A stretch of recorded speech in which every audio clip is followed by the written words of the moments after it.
Welcome to my podcast. My name is Corrinala. I come to you from the Pacific Northwest, where I live with my partner, our 2 kitties, and 2 adopted Mustangs.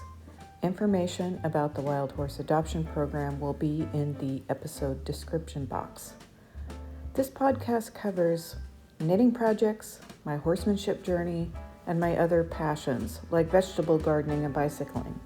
If you're new here, I hope you find the content interesting. If you're a returning viewer, it's always great to have old friends. The format of this channel typically includes musings on an early walk to the barn to feed the horses, then knitting content, some catch up on the horsemanship journey, and finally more musings or maybe a little bicycling footage if I was lucky enough to get out. Enjoy, and I hope to see you soon.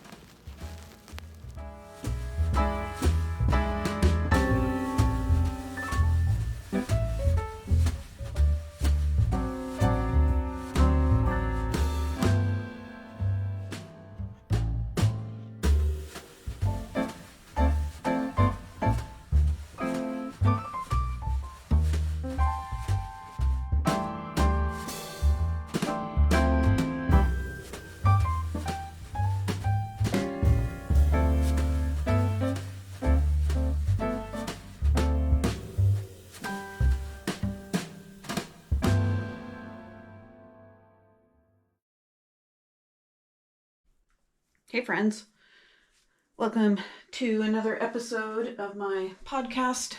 You know, I looked this morning to see what episode it was and then promptly forgot. So it is Friday, January 30th. So end of January 2026. We've had a few days of warmer weather and rain, which is welcome because in January we had at least 2 weeks of cold and dry weather, and that definitely does not help our drought situation. So, although things are turning a little muddy, which are some advantages and disadvantages to that. It is about 7 a.m., so quite dark. Going out to the barn to feed the horses, which Odin has been on a diet, so I am sure he is very much looking forward to breakfast. He has looked forward to all the meals. I'm trying to set you up on the porch while I put my boots on, but sorry about that. That is probably not helpful. The worst thing I want to do is knock the camera over into the flower bed below, which is not really a flower bed. It's just some ferns because it's the north side of the house. All that to say, and going back to make sure all the doors are shut, because yesterday afternoon, Randy had been outside, and he went out the back door, and it'll blow open sometimes. Well, Harley took advantage of that and decided to explore outdoors. And both of our cats are indoor cats only because we live near a busy road, as evidenced by this vehicle going by.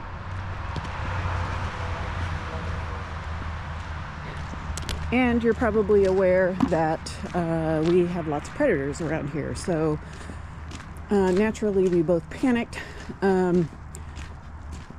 I don't think Harley ever left the porch. We have like an almost entire wraparound porch. And Randy saw him on the deck and went outside, which is like 3/4 of the way around. Went out to get him, and Harley wouldn't let him pick him up. But Harley did the smart thing, and he ran all the way around the porch and zoomed back into the open door of the back door. So now that was a big phew. I mean, Harley seemed really interested in that adventure, which is not great.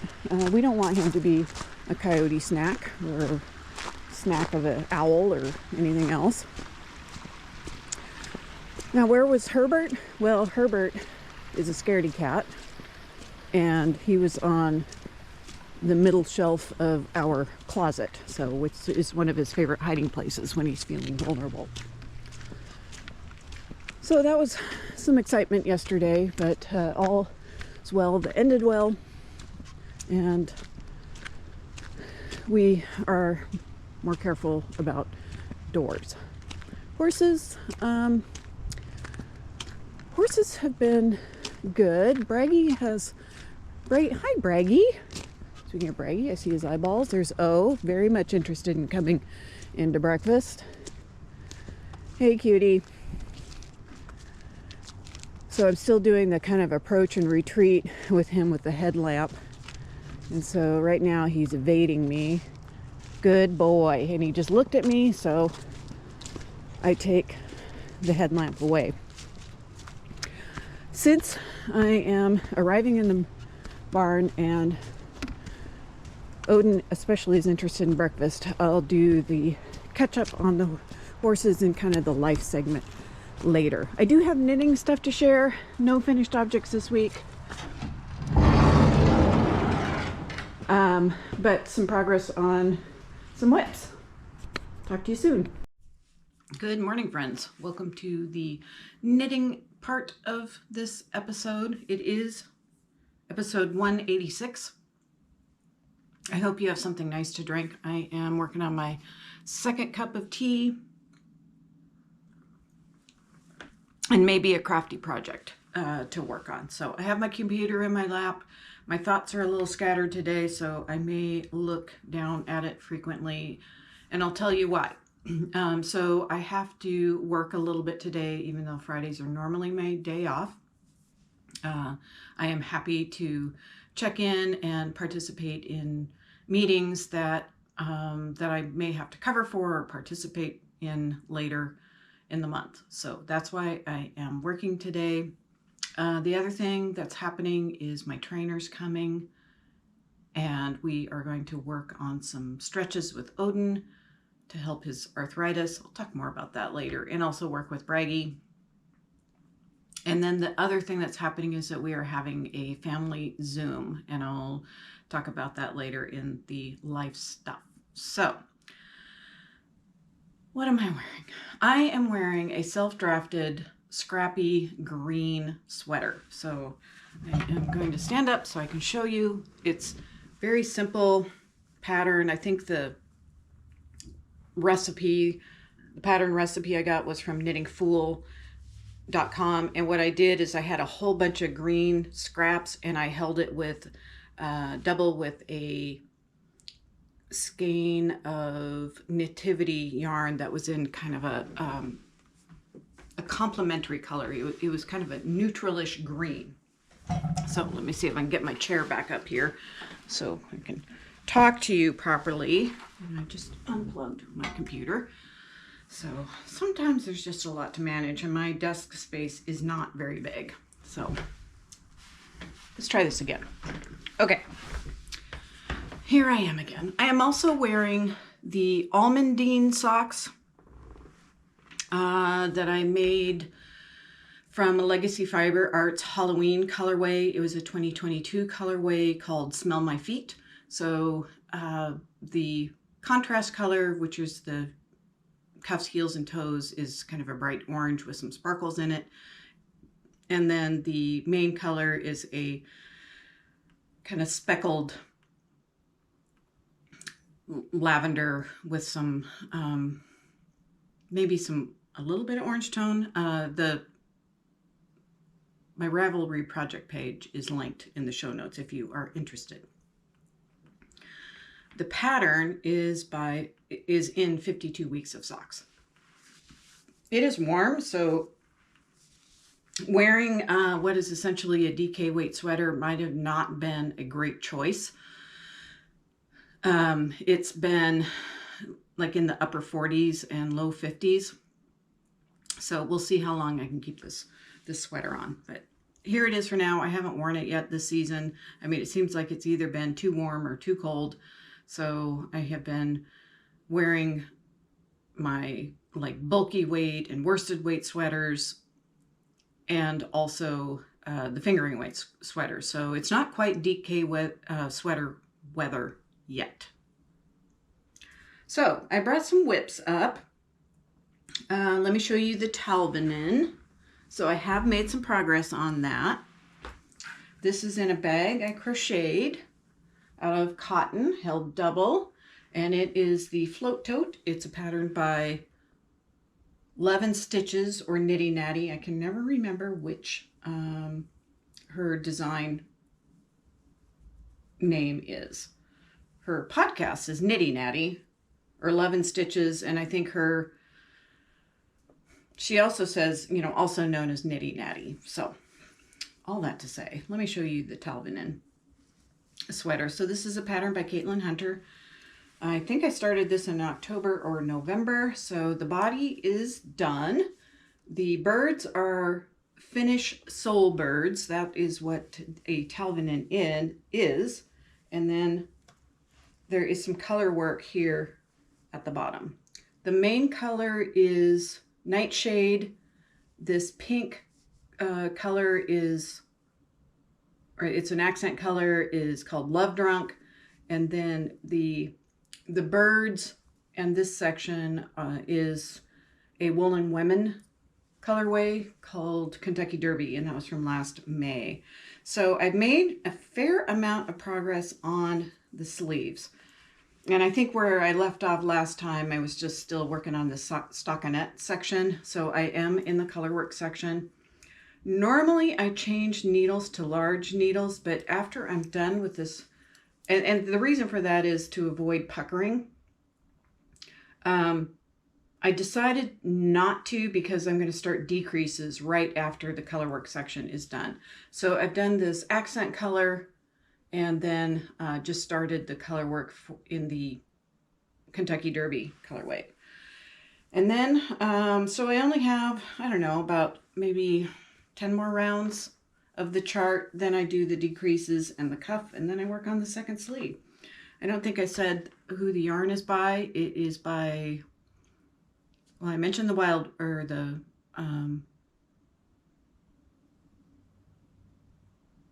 what's it called? Woolly Women? Fiber Arts, and then the other colors are from Emma Knits. So it's in my project page if I got that wrong, so please forgive me for that. The needles are Chalgu red lace. The color work I did in US size 4, and then the sleeves and the stockinette sections I've done in a US size 3, and I'm doing the color work on the sleeves in the US size 3. So that is that project. I am also, this is a bag made by my mom. So I have been working on the Summer Lee in the sock project book, and these are called Surf Wax socks. I'm using it in a repurposed, I'm knitting them in a repurposed self-striping yarn by Freckled Whimsey. Not sure if I still have the tag. Let me look. It would have been one of the Harry Potter clubs, so I'm not sure which one this is. So I'm on the gusset decreases. So I've done the heel flap and heel turn. Let me show you right side up. So it has this kind of nifty chevron pattern that I do need to pay attention to. So it's been a little bit of an art of switching back and forth between pages. But now that I'm on the decreases, you know, I know which rows I need to decrease. So that's where I'm at with that. I probably have another, I don't know, say 8 rows of decreases, and then I'll work on the foot, and then I'll cast on the second sock. The beginning of round marker, that was from a Polka Dot Creek Advent from, I think that was 2024. And what else? Oh, the needles are the Mini Twists by Chalgu, and they are in a US size, I think it's the 2.5 or 2.25 millimeter size, I believe. So, and I'm just knitting the smaller size. So the chevron plate, the chevron pattern kind of brings the sock in a little bit. So I think with the larger needle and the smaller size, they are going to fit great. So super happy about that. I've mentioned before that this sock project book was given to me by one of my viewers. Thank you, Anne. Plan to dig into some of these other sock projects as well. And then the final project I'm going to show you is in this bag. This is made by my partner, or fiance. He has an industrial sewing machine, and he used some faux leather scraps. And then this is a belt that his mom gave him when he was in high school, which was quite a long time ago. So I'm knitting a cardigan from this book, Knit Happy with Self-Strapping Yarn by Stephanie Lotven. I haven't worked on it that much. I've been more focusing on the socks, but these are called, I think it's called the Sock Arms Cardigan. And this is what it looks like. So you knit the body in one color and then use self-striping yarn for the arms. So that one's kind of in that picture is kind of a subtle one. I am going to use much more contrasty. So let me show you the picture on this page here. This is going to be more like what mine is. So the main body that I'm working on now, I'm working on the back, is in a light blue, the repurposed yarn, and I had to buy more yarn, which I received. So it's a Knit Picks gloss, and I'll show you the yarn. So it's fingering weight, and it's in the colorway Clarity. So it's a lovely light blue, and I'll show you how much I've done so far. So I'm on an increase section. I'll get the counter thingy off of here so it doesn't weigh it down. So it's kind of not much to show right now. I mean, this is left shoulder, right shoulder. So, but just stockinette, pretty easy, pretty color. It's going to fit great. And then I did wind up the ball of yarn that I'm using for sleeves. So this is a Freckled Whimsey colorway. See if I could show some more of the colors. So there is some of that light blue in there, and this is called Jeepers Creepers, and it was part of the Halloween club that I believe I got in early 2025. I have been able to work on my 100 Acre Wood blanket. That's a pattern by Kay Jones. It's a mitered square blanket. Why don't I just show you, since I have been working on it and I haven't shown it in a while. So she has a unique way of joining so that all the decreases go in one direction.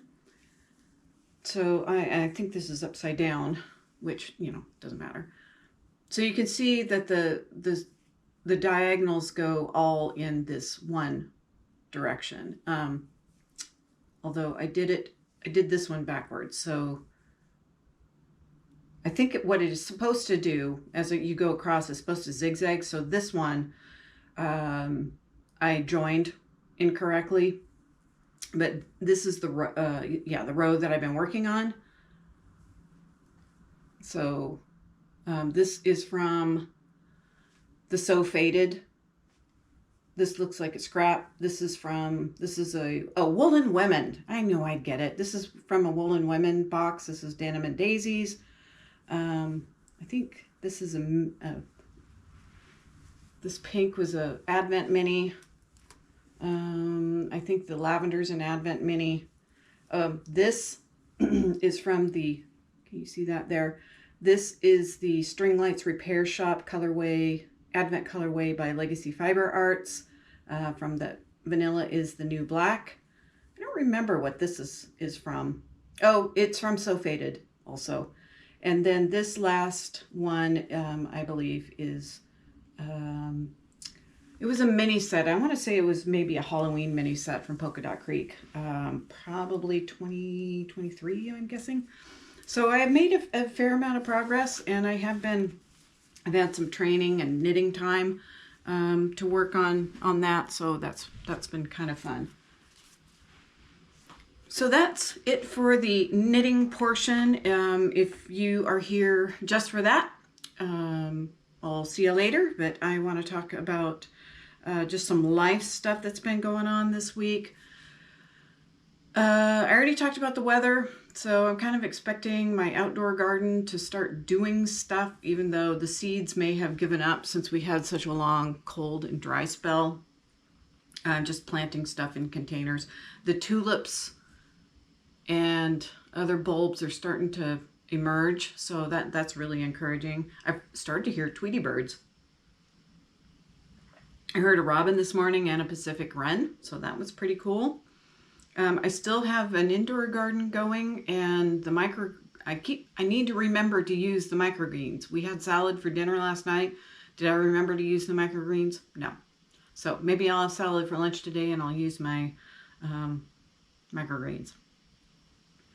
What else? The horses, I talked about them a little bit. Odin is on a diet. I already mentioned that. He has a new medication for his arthritis that we're trying out. So the strategy with my vet is to do the least invasive, disruptive thing. And so we tried the glue-on shoes, didn't work. We tried Butte, which is a much stronger arthritic treatment. That didn't really work. Part of the problem was the ground was hard when I asked him to move around, and so that was probably jarring.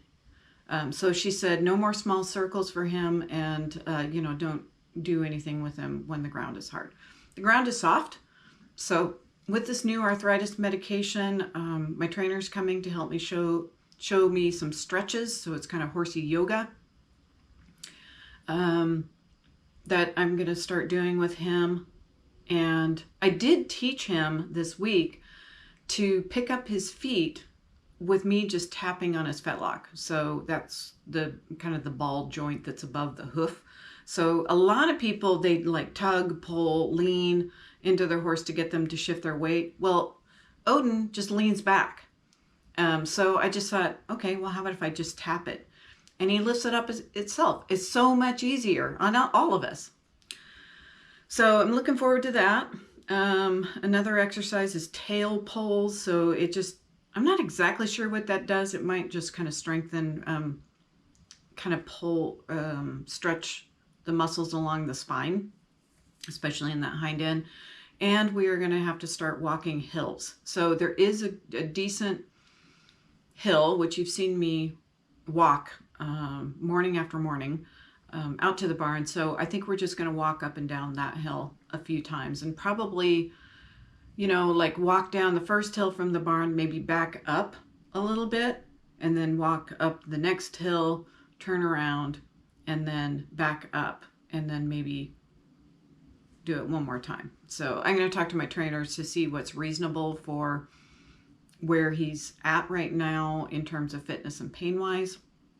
So, and I'm also going to put the weight tape on him. So I think I said last week he was 1237, and I have reduced his total forage to be 18 pounds.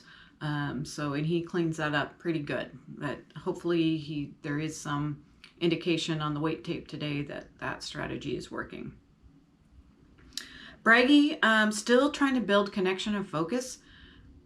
I can't remember if I described the training session last week, but he had a couple moments where he was just petrified about something. And, he doesn't have his thinking brain on, he has his panic brain on. But my trainer worked him through it, just stayed with him, said, "You're okay, nothing's out to get you, I will help you." And he got through it, and he loaded into the trailer like, whew, trailer is what I mean. And like, whew, well, that was the easy part. So I'm not sure what we're going to work on today, if we're going to continue to build on that, or if she has something else in mind, because it is supposed to start raining here shortly, like around 10, I think, which is a couple hours from now.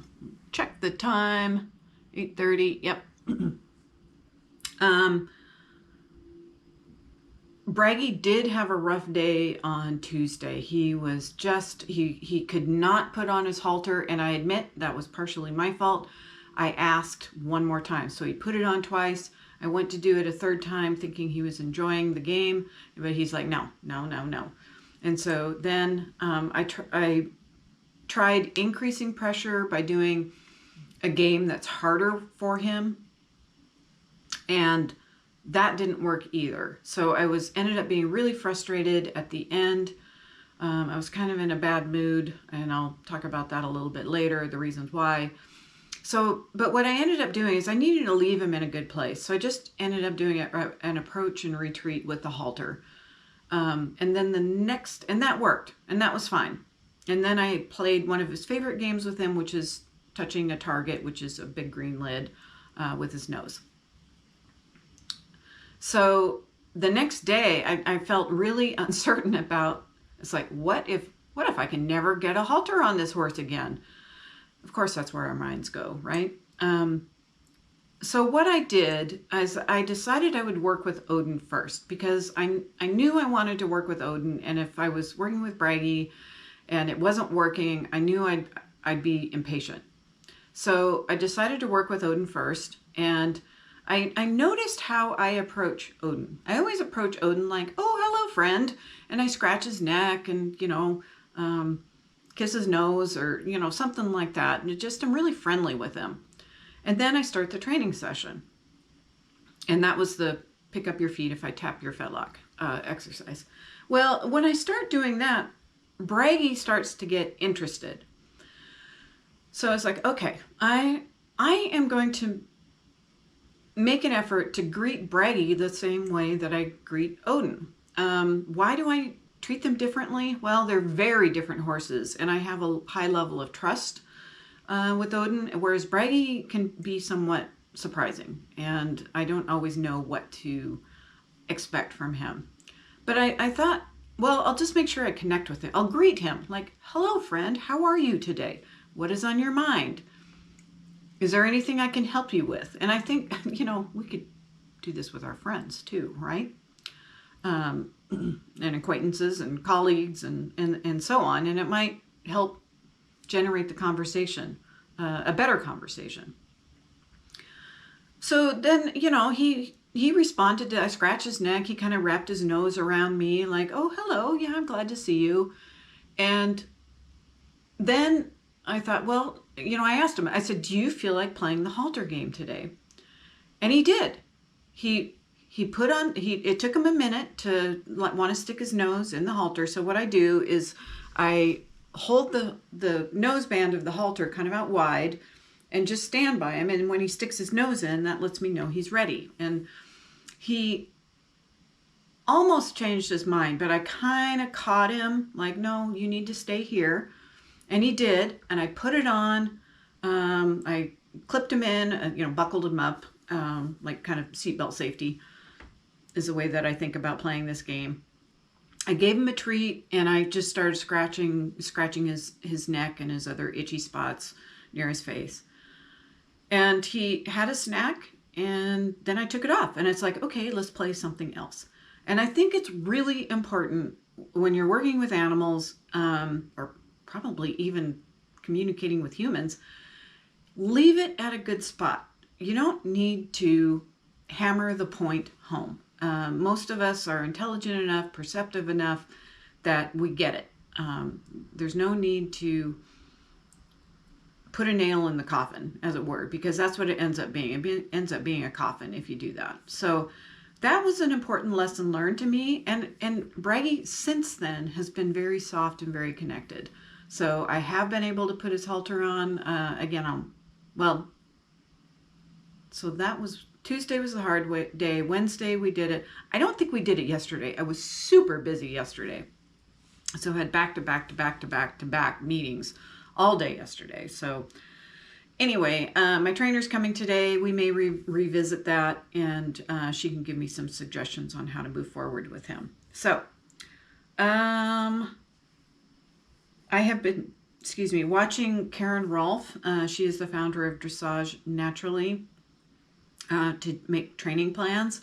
And so there is a lunchtime Zoom once a week, and that was one of the things that I did yesterday.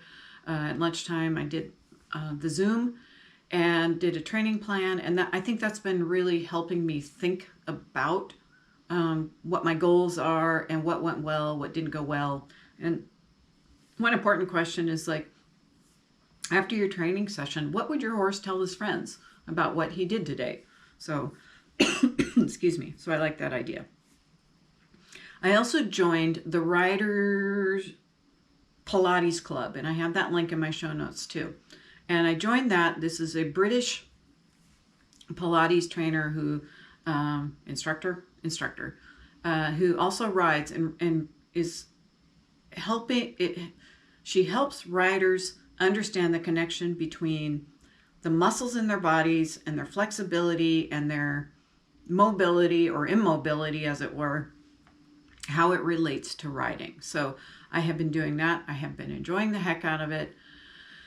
And I am doing it for getting prepared for when Odin can ride again. So when he's ready.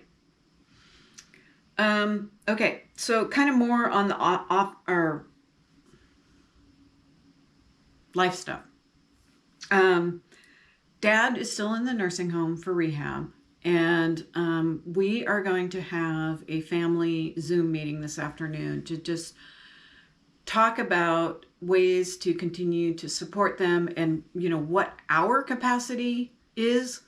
I think, you know, when all of this first happened right after Thanksgiving, a lot of us were, you know, taking time off from work and other obligations to help out and set up services and do all these things. And since we have those services set up,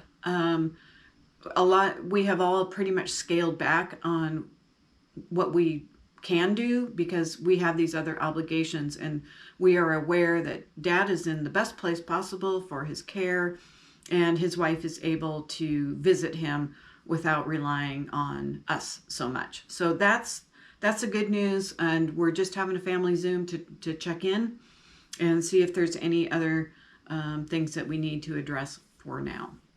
So that's this afternoon after my training session. Work-wise, we've had a return to office directive since we have a new county executive as of last fall. And when I first, and there's really no exceptions, which was very disappointing to me because when I was hired, it was under the previous executive, and my position was clearly meant to be remote, and I live far away from the office. So I've worked out a schedule with my supervisor that is going to be palatable to me. I admit I stewed about it for a couple days. We had a leadership team meeting where, you know, our division director just acknowledged that we all have a lot of things on our plates, like personally, and that this is a change, and it's, you know, we're all going to have to think about how we're going to implement this. So that and then we went into breakout rooms in this virtual meeting, and we're able to talk to our colleagues about, you know, what was on our minds and, you know, how we wanted to do this return to office. And I think it was very helpful just to hear what else is going on in my colleagues' lives, colleagues I don't interact with very often. What was interesting is that in my group, all of us have had dying or dead appliances. So that was just, it was kind of a comical theme in our little group, but also recognizing that that is really disruptive in our day-to-day lives when we have something like a dryer or a dishwasher, or I can't remember, a dryer, a dishwasher, and then of course you know that we recently replaced a dishwasher and a hot water heater and a stove and a pressure tank in the well house. So hopefully that's it for a while. So that was really helpful, and I feel a little bit I feel like I'm kind of over the disappointment about it, and I'm going to try to make it work. The other exciting thing is that I got notification that I was awarded another grant. So that helps fund my position. And so it looks like I can keep working until at least probably to the end of 2028. So I think that's helpful. I mean, I can retire sometime next year. If the return to office gets more burdensome, then I will retire, and then somebody else is going to have to take over those grants. But it just feels really successful because I've had 2 very successful grant applications and have brought money into the county to support the program I work on. And I have a third grant that is where the agency, well, it's actually a foundation, it's a nonprofit foundation, is interested in the work and wants to hear more. So there's a possibility of a third grant. How am I going to manage all those? I really don't know. And finally, wedding planning. Now, wedding planning has felt like the most concrete thing that has been going on in my life. So that has been a very positive thing. And it's 2 weeks away from tomorrow. So we're ready. We kind of have all the pieces in place. It's just kind of getting everything together that morning. We want to have the wedding in the early afternoon so people can get back home and enjoy their lives. We may change that. I'm not sure. More afternoon. My camera shut off, so hopefully that all came through. So we'll see. My wedding shawl is blocked and dried, and it's hanging with my dress. It looks nice together. And there will be at least, I don't know if I'm going to video the wedding or probably not. But my college friend is going to be our photographer, and I will at the very least put together a reel of photographs. So that is all I really wanted to talk about. I mean, I have my stash down plans, my yarn stash down plans in the show notes if you're interested in that, some of the patterns I'm considering. So of course, finishing my current whips, I have a pattern, the Lemon Top Socks pattern by Kay Jones. So I am going to use a self-striping yarn by Freckled Whimsey. It was part of the Harry Potter collection called Phoenix Tears. I'm thinking of doing another Corin cardigan by Rebecca Clow in a kind of a variegated bluish, tealish, and there's a rust color. It's a Cascade 220 variegated yarn. So I do have one Corin cardigan that's out of a plain gray yarn that I wear a lot in the summer, but I thought I would try it with this other yarn. Thinking of the Traveler Crew pattern by Andrea Mowry with the solid rust color. I was considering, this is repurposed yarn. I've tried it on a couple different patterns. One was the Ghost Horses by Caitlin Hunter, that there just wasn't enough contrast, so it was difficult. And then I started doing a, what do you call it? A brioche sweater with those two colors together, and it was way too big, so I ripped that out. So, and then I thought about doing a brioche sweater by Veronica Lindberg. She's a Finnish knitwear designer, but I thought, no, I think I'm just going to do these two separate projects, and I'm not going to try to make these two yarns work in a brioche pattern where the recommended yarn is something else, a different weight. Speaking of Veronica Lindberg, I'm thinking of doing the Salty Days sweater. I think I have some spin cycle yarns that didn't work out for a project. It was actually the Ghost Horses pattern that I recently finished, like last fall. So I'm going to make a note here before I forget. Spin cycle gray, question mark. Okay, the Bakery Bears, they have had some difficulties, some health difficulties. So I'm not sure if you're following along with that or how much they've made public, but they started the new year not as planned. They still plan on doing Valinvent, which is a sock knit along from February 1st to, which is tomorrow. No, it's not tomorrow, it's Sunday.